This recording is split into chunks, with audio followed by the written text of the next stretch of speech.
अस्सलाम वालेकुम वरहमतुल्लाहि वबरकातुहू। ज़ईम सासुर हसन शहीद यौ चली प्यार फर्स्ट टेक यूट्यूब चैनल न सासु په خدمت کې حاضر یم. خو ګومل ګرو په نن ویډیو کې ځل بیا ما تاسو لپاره د تصویرونو ایډیټینګ یو داسې د کمال اپلیکیشن راوړی دی چې په دې کې بالکل په یو کلیک سره تاسو کولای شئ چې په خپل تصویر باندې شان مختلف ډیزاینونه ولګوي، یا که تاسو غواړئ چې د خپل تصویر بیک ګراوند بدل کړئ نو هغه تاسو په دې اپلیکیشن کې بالکل په یو کلیک سره کولای شئ، یا که تاسو غواړئ چې خپل تصویر مکمل د DSLR په شان جوړ کړئ نو هغه اپشن هم تاسو ته په دې اپلیکیشن کې میلاویږي. نو دا اپلیکیشن به تاسو ته چې ته میلاوي شي په دې کې به تاسو تصویر ایډیټ کوئ څنګه، بیا به سیو کوئ څنګه، دغه ټول طریقه بالکل سټیپ بای سټیپ تاسو ته ښایم. ور دې نه مخکې تر اوسه پورې تاسو زموږ چینل پښتو ټیکنیک سبسکرایب کړئ، دا ضرور سبسکرایب کړئ چې زموږ راتلونکي هر ویډیو به تاسو ته په ټایم باندې درشي. نو پښتو په تاسو په خپل موبایل کې د اپلیکیشن ډاونلوډ کړئ، د لینک په یوټیوب کې تاسو ته په ډسکرپشن کې میلاوي شي او په فیسبوک کې به د ویډیو د پاسه اعلان په کمنټ کې تاسو ته میلاوي شي. ته هغه ځای تاسو د اپلیکیشن په خپل موبایل کې ډاونلوډ کولای شئ. کله چې هم تاسو د اپلیکیشن په خپل موبایل کې انسټال کو بیا به سو کې سمپل د اپلیکیشن به دا رقم اوپن کړئ. کله چې هم تاسو د اپلیکیشن اوپن کړئ دلته تاسو یو اپشن درکې تاسو ته ښکاري سپایرل، تاسو په سو کې سمپل په سپایرل باندې کلیک واخلئ.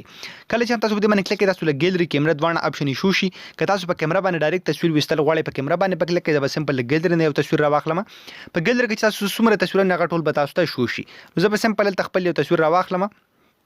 خانما یې خپل تصویر دلته سلیکټ کړ.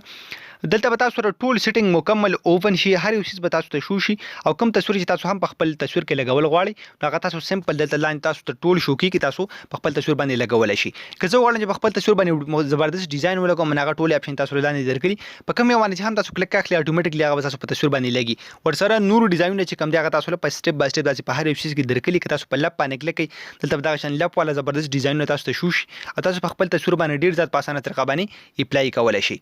د دې نه وغیرہ که تاسو غواړئ چې د خپل تصویر بیک ګراوند بدل کړئ نو هغه لپاره هم دلته لاندې اپشن چې کوم تاسو درکړي هغه ته هم خایم چې بالکل په یو کلیک سره تاسو کولای شئ چې د خپل هر یو تصویر بیک ګراوند چې کوم دی هغه تاسو بدل کړئ ډیر زیات په اسانه طریقه باندې. سمپل بلاندې په بیک ګراوند باندې کلیک کړئ تاسو ته ښکاري بیک ګراوند. کله چې هم تاسو په بیک ګراوند باندې کلیک کړئ لاندې په کوم یو بیک ګراوند باندې هم کلیک اخلئ نو تاسو تصویر بیک ګراوند به هغه بدلیږي او بالکل زبردست پخکاری بالکل بچاته پتن لګي چې دی بیک ګراوند بدل شوی دی.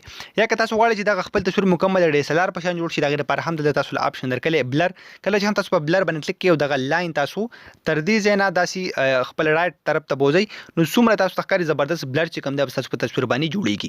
چې کله هم تاسو په دې کې تصویر ایډیټ کو په دې اپلیکیشن کې دنه تاسو به سیو کوئ څنګه بار هم بل تاسو په پسټ پال څومره چې ایفیکټ سي دا تاسو اپلای کړئ. کله چې هم دا تاسو اپلای کړئ تاسو له بل سیو اپشن درکې کله چې هم تاسو به دې سیو اپشن باندې کلیک کړئ دغه تصویر به اتوماتیک تاسو ګیلري ته راشي. خو ګومر ګرو په دغه طریقه باندې تاسو کولای شئ چې خپل عکسونه ډیر زیات په زبردست طریقه باندې ایډیټ کړئ. که تاسو دا ویډیو خوښ شي دا ویډیو د خپل ملګرو سره ضرور شیر کړئ او خپل دوستانو کې ساتئ. الله